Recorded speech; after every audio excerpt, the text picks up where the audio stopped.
Well, howdy there, Internet people. It's Bo again. So today we are going to talk about that legislation again for the third time, which wasn't something I saw coming, but here we are. So we have talked about this legislation 2 times before. This is the rule that the House GOP put forward, basically saying that financial advisors couldn't really recommend investments based on environmental reasons or social or governance reasons, stuff like that. And it should only be about profit, basically. Greatly oversimplifying that. The first time we talked about it, I was like, hey, this is going to be Biden's first veto.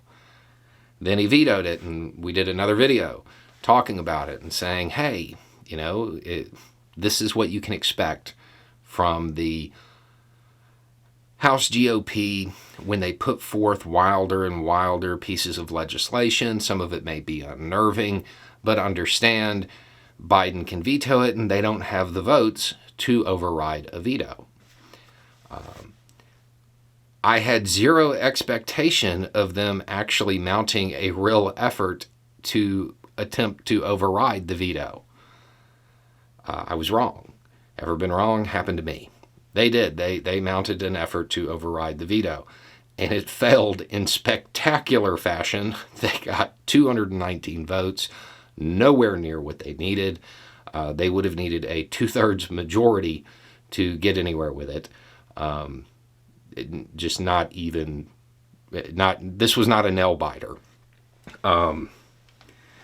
which shouldn't have been a surprise to anybody. It's just math.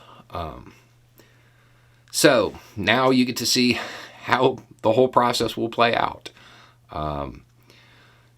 Odds are that House Republicans are going to propose a lot of wild legislation, stuff to get headlines, stuff to appeal to their base in that social media echo chamber.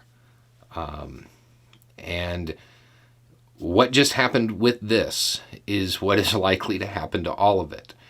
They'll propose it. They'll probably get it through the House. Maybe it gets through the Senate. If it does, it goes up to Biden. Biden vetoes it. They don't have the votes to override his veto. And keep in mind, in comparison to some of the stuff that they are likely to propose later, this was not controversial at all. I would imagine that as we get closer to the 2024 election, you'll see just wild bills be put forth in an attempt to energize their base. And they'll see them, the base will see them fail in the Senate or get vetoed by Biden.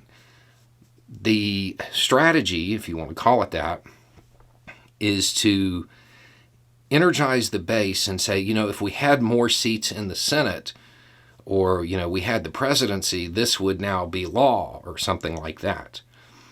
And it is likely to work for their base, that base that is contained in that social media echo chamber.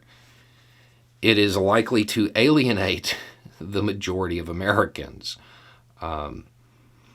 And then, generally speaking, in politics, it is a bad idea to fail.